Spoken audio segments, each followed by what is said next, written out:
बलात्कार से लेकर महिला उत्पीड़न की दूसरी घटनाएं न सिर्फ उत्तर प्रदेश, न सिर्फ राजस्थान, न सिर्फ मध्य प्रदेश, बल्कि देश के कई राज्यों में हो रही हैं। और आंकड़े दिखाकर राजनीतिज्ञ दावा भी कर रहे हैं कि देखिए हमारे यहां तो कम है, दूसरे राज्यों में ज्यादा है। लेकिन एक भी घटना कितनी हृदय विदारक होती है उस व्यक्ति से पूछा जा सकता है जिसके साथ ये घटित हुई है, उस परिवार से पूछा जा सकता है। और ऐसे में अगर राजनीतिज्ञों के कुछ ऐसे बयान आ जाए जिसे संवेदनहीनता के अलावा और कुछ नहीं कह सकते हैं, तो आप क्या कहेंगे? मध्य प्रदेश के गृहमंत्री बाबूलाल गौर मुख्यमंत्री भी रहे हैं, लेकिन एक बार फिर अपनी बेबाक बयानबाजी को लेकर विवादों में हैं। एक तरफ उनकी तस्वीर और दूसरी तरफ वो जो बयान दिया उन्होंने, उस बयान को लेकर विरोध। और अखिलेश यादव मुख्यमंत्री उत्तर प्रदेश, उनका वो समर्थन करना चाह रहे थे बयान देकर, और उन्होंने कहा बलात्कारी कहकर नहीं जाता, उसकी कोई सूचना नहीं होती, घटनाएं सामने आती हैं तो कार्रवाई होती है। महिलाओं को अपनी सुरक्षा के लिए जूडो, कराटे आदि सीखना चाहिए। बाबूलाल गौर ने कहा कि अखिलेश हो या मुलायम, कोई क्या कर सकता है, क्योंकि बलात्कारी आखिर सूचना देकर थोड़ी जाता है। लेकिन देखिए कि इस बयान के बाद किस तरह की प्रतिक्रिया हुई। तुरंत बाबूलाल गौर के खिलाफ प्रदर्शन शुरू हो गए और भोपाल में महिला कांग्रेस कार्यकर्ता गौर के घर तक पहुंच गईं, घेराव किया और विरोध में नारे भी लगाए। इधर दिल्ली में महिला कांग्रेस के अध्यक्ष, जो कि कांग्रेस प्रवक्ता भी हैं और मध्य प्रदेश से भी हैं, शोभा ओझा, उन्होंने भी जवाब दिया, इस्तीफा तक मांग लिया बाबूलाल गौर का। सुनिए।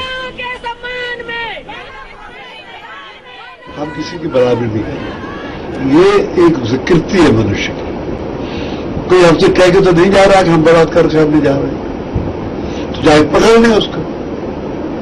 सड़क पे अब एक्सीडेंट ना, उसके लिए हेलमेट के लिए तो रोक सकते हैं। अब कौन बलात्कार करने जा रहा है उसकी कोई इंफॉर्मेशन तो होती नहीं, जो एकांत में होता है।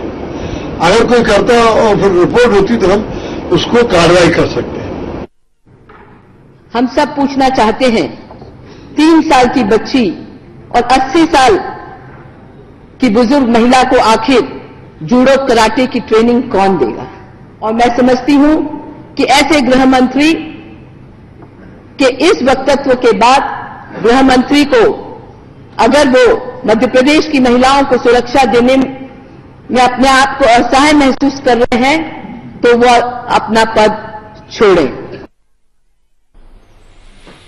चलिए, ये बहस जारी है, लेकिन इस तरह के बयान जाहिर तौर पर संवेदनहीनता के ही पर्याय माने जाएंगे।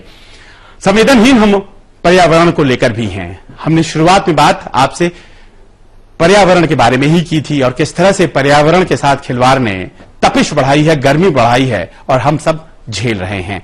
वो हालात थे और अब कुछ हमारी जो आकांक्षा है, जो हम कर सकते हैं और होते हुए देखना चाहेंगे, उस बारे में एक कविता है हमारे और आपके आकलन के लिए कि क्या हम ये कर सकते हैं और क्या पृथ्वी कुछ इस तरह से हो सकती है जो इस कविता में दर्शाई गई है। हमें दे दीजिए इजाजत और सुनिए इस कविता को। बात है बुनियादी 3, जल, जंगल और जमीन। ये बचेंगे तब हम बचेंगे, तब कुछ रचेंगे। आइए बच्चों से कुछ नादानी करें, अच्छाई की जिद मनमानी करें। समझदारी ने छीन लिया सारा सुख चैन, दिन में हाहाकार रात भी बेचैन। छीन लिए पेड़ पौधे फूल तितली और प्यारी गौरैया, छीन लिए ताल तलैया, मैली कर दी गंगा यमुना।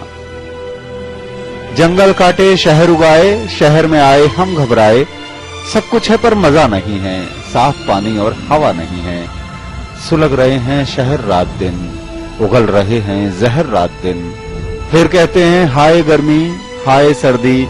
आइए बच्चों की किताबों से बादल निकालें और आसमान पर फैला दें। उनका ब्रश लेकर कुदाल बनाएं, घर आंगन में पेड़ उगाएं, फूल सजाएं, शहर में हरियाली लाएं, धरती का जीवन लौटाएं।